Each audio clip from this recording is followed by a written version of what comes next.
Yo empecé a participar ya más cerca con el zapatismo hace 5 o 6 años, pero desde que emergió el zapatismo, ahí estoy yo prendidísima. Cada vez que escribía algo ponía de ejemplo la lucha zapatista, porque yo viajo mucho soy invitada a muchas partes del mundo, entonces doy conferencias, he estado mucho con la cuestión de las mujeres, con la situación de las mujeres, y no digo específicamente de género porque lo que es el género se ha vuelto una tecnología metodológica totalmente al servicio de los poderes, y yo ya no quiero identificarme, pero en un inicio pues también yo hablaba del género en Mesoamérica, etcétera. Y cuando emerge el zapatismo, pues veo a estas mujeres fuertes, decididas, y sé que las tradiciones de la región, que son tradiciones ya muy de sumisión de los pueblos hacia los poderes coloniales de los españoles. Entonces, lo digo eso con mucha énfasis, porque las tradiciones, entre comillas, de los pueblos sometidos no son originarias de esos pueblos, son originarias de la situación de sumisión que tienen con los dominantes, con los colonialistas. Entonces, bueno, pues aquí estando acá en esta ciudad coleta, pues sí, ya se veía claro desde que yo venía en el 74, yo vine invitada por don Samuel en el 75, 74, no me acuerdo muy bien, cuando fue ese gran primer congreso indígena, cuando se tradujo a varios idiomas locales. Entonces fue un inicio, ese congreso fue un parteaguas. Y desde entonces yo he estado muy interesada en los pueblos, en sus tradiciones, en sus formas de resolver, hice muchos estudios etnohistóricos, pero en realidad yo esto de los movimientos antisistémicos pues lo hago desde el zapatismo. O sea, para mí el zapatismo, la teoría política contemporánea más innovadora y más creativa, y no lo digo yo, lo decimos muchas gentes en todo el mundo, la tiene el zapatismo. Y el zapatismo además está viviéndolo, porque además no es pura retórica, no es pura palabrería, es acción concreta y propuesta concreta, y lo hacen y tienen territorio. Hay otros movimientos que sí son muy congruentes, digamos, pero no tienen un territorio donde vivirlo. Entonces el zapatismo no es por, a mí de repente me da hasta pena porque van a decir, está ya amarga de zapatista, mejor ya ni la entrevistamos, o yo ya ni me atrevo en público mucho a dar mi opinión, porque voy a volver con que el zapatismo pues ha hecho avances que no se han hecho en otros movimientos. Y la verdad es esa, es que es la verdad, no es... podríamos hacer toda una descripción de por qué, muy sistemática, que no es el caso aquí, pero se puede ir haciendo, que es lo que yo hago cuando doy clases en Estados Unidos, o cuando doy conferencias internacionales, y allí se me queda la gente prendidísima, los dejo emocionadísimos con el zapatismo, se quedan, y realmente es que sí se han hecho. Nadie dice que ya lograron todo, ¿verdad? Son avances, pero son avances. Entonces esa es mi postura antisistémica, digamos, aprender de cómo los zapatistas han logrado dar pasos. Mira, es una cosa, bueno, si me permites seguir, sí. Por favor. Es una cosa muy especial.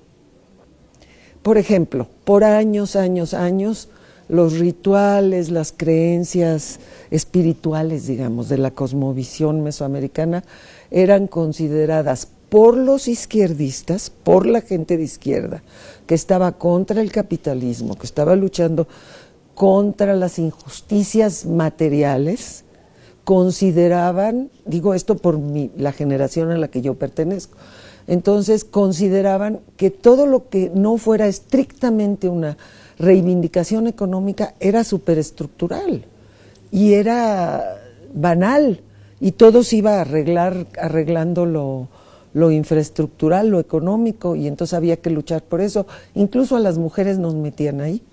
Entonces había que esperar a que hubiera, porque habiendo el cambio económico iba a ser el milagro. Y yo milité muchos años con gente así, pero pues yo milité porque yo quería un mundo mejor y un mundo justo y no había de otra. Y cuando emerge el zapatismo, funde la reivindicación de la cosmovisión, de las creencias, de la filosofía maya, los cuentos del viejo Antonio, muchas cosas que dice don Durito, y que funde este aprendizaje que hicieron estos primeros chavos zapatistas que llegaron a la selva, funde esto con las reivindicaciones anticapitalistas, que también son muy urgentes, porque hay una depredación del sistema. Entonces, pues, ¿cómo quieres que no esté yo allí? O sea, era como evidente que yo me iba a quedar allí, pues, engolosinada, enamorada del zapatismo, siempre lo he dicho.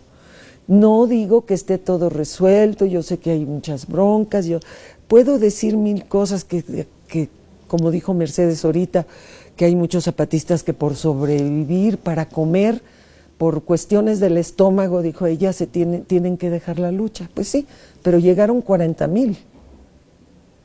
Y llegaron 40,000 en silencio.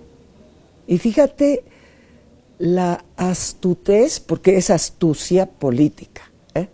En medio del ruido mediático banal de que se va a acabar el mundo y todos los medios allí haciendo escándalo y medio, y con todas esas creencias de la New Age y puras distorsiones y que ya se va a acabar el mundo y ya no sé qué, y todos los comerciantes y los gobiernos aprovechando un turismo banal para que vengan a observar el fin del mundo acá en la zona maya, en medio de ese ruido, ¿qué era lo que iba a ser más notable? ¿Qué era lo que podía hacer más impacto? Pues era el silencio. Era el silencio. O sea, el zapatismo siempre ha ido un paso adelante. Siempre ha ido un paso adelante. Y siempre ha sido precursor y abierto. Incluso una mujer maya muy activista, amiga mía, Aura Cumes, que es todo un personaje, me dijo, Silvia, estaba sorprendida, me dijo, Silvia, ese uso político del silencio. O sea, no me dijo, yo todavía lo veía silencio y lo veo también enraigado en la filosofía maya. ¿Por qué? Porque en la filosofía maya el cuerpo es muy importante y no solo la palabra.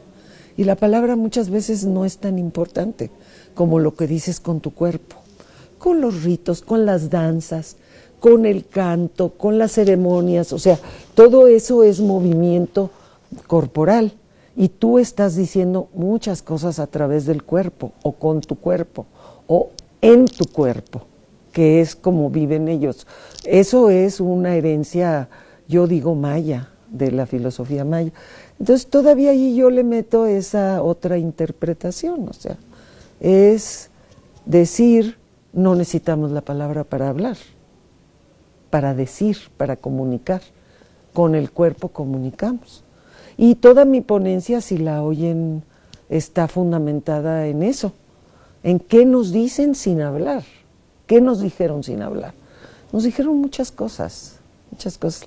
Les dejo allí para que luego me oigan, porque si no, para que vengan a oírme. No, porque después voy a sentir yo que ya lo dije muchas veces y que ya no, ¿cómo? Entonces, pero sí hay ahí también, aparte de la astucia política, del momento político, que dejó a todo el mundo desconcertado. Pero ¿por qué en silencio? ¿Qué cosa? Y cada quien le mete, es muy curioso porque yo oí ahorita a Mercedes, oyó como una interpelación a nosotros, como gente que no somos indígenas, ¿qué vamos a hacer con eso, verdad? Es como una interpelación. Pues es muy buena esa interpretación, y Xochitl le dio otra interpretación, Jerome le da otra interpretación, yo le doy otra interpretación. Pues yo digo que, como también lo dijo Jerome, las temporalidades son múltiples y tienen que estar al mismo tiempo, y esa es parte de la teoría política zapatista, que no está por una forma, sino por una pluralidad de formas que respeta, escapa a esa jerarquización, y entonces al volverse horizontal es una pluralidad de propuestas y todas tienen que articularse. Ahora, ¿cómo le vamos a hacer? Pues eso, hay años de trabajo a futuro. Es la innovación del zapatismo, de la teoría política zapatista, que tiene toda una teoría política. Para mí, esta movilización fue pura teoría política. Fue pura teoría política, sin hablar. Por muchas cosas, por la bandera mexicana, por la cantidad de gente que llegó, por una serie de cosas que realmente dan lugar a una propuesta política alternativa. Hay otra cosa que yo quiero reflexionar y que apenas se me ocurrió. O sea, el brevísimo comunicado que mandó Marcos, brevísimo, poético, como es él siempre, profundo filósofo, como es, dice, escucharon, no dice vieron, dice escucharon, y era una movilización en silencio. Entonces, ¿escucharon? Es que hay que escuchar de otra forma, es que tenemos que escuchar estas formas corpóreas de hacer teoría política, que son formas muy ancladas en la tradición maya. Es lo que yo leo, porque yo conozco, como yo estudié mucho las tradiciones mayas, muchos años antes de que emergiera el zapatismo, cuando el zapatismo emerge y sus primeros comunicados, yo decía, es que esta es pura cosmovisión mesoamericana. O sea, ¿cómo es posible que puedan hacer una teoría política contemporánea con cosmovisión mesoamericana? O sea, a mí ese fue el acto creativo más fascinante, y por eso cuando hice un articulito muy corto para conmemorar o para celebrar los 29 años de nacimiento de Leseta, pues sí, lo que yo decía, y que fue lo que retomó Hermann Bellinghausen en la jornada, lo que yo decía es cómo tuvieron estas gentes que llegaron a la selva, entrenados en digamos, el marxismo clásico o maoísta, o no sé exactamente de qué corriente, pero tenían una formación como la que yo tuve. Entonces, ¿cómo lograron ver esto, a dejar esto entre paréntesis y aprender de los mayas? Digo, mis respetos. Ninguna guerrilla antes lo había logrado hacer, ninguna.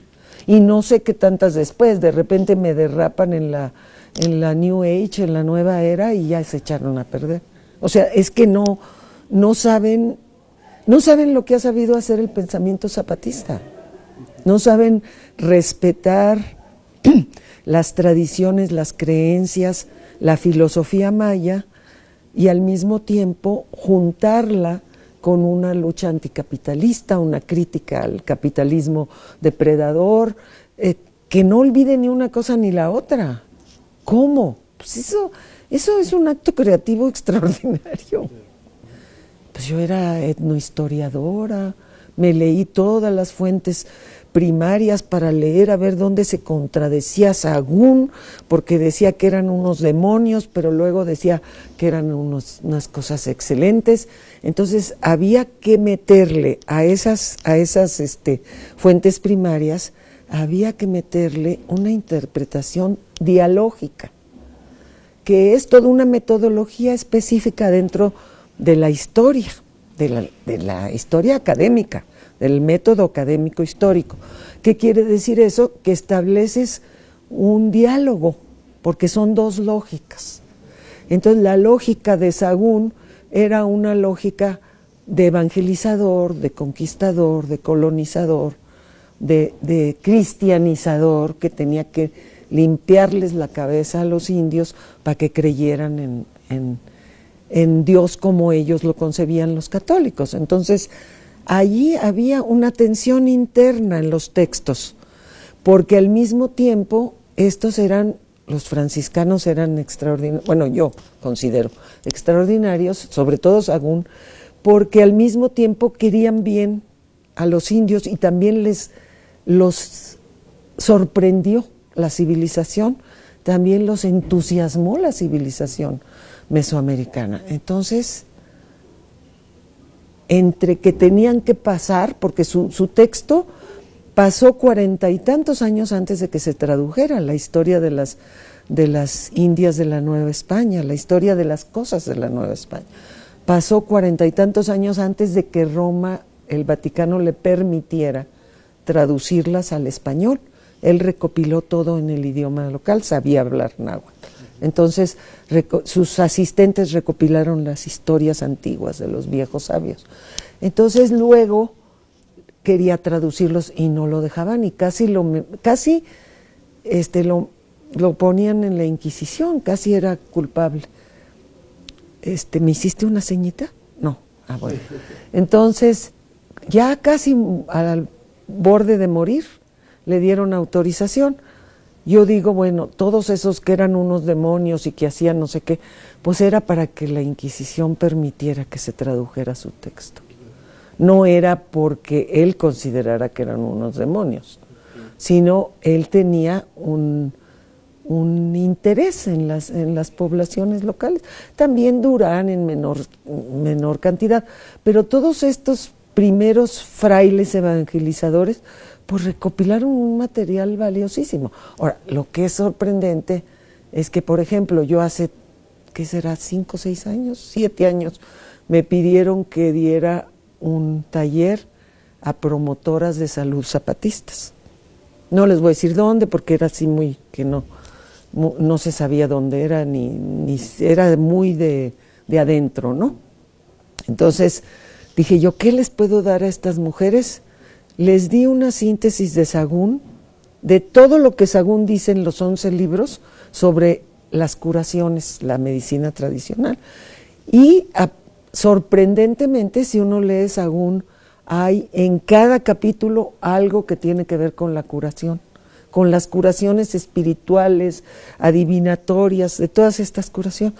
Entonces yo les presenté esto a las promotoras de salud zapatistas en la zona maya.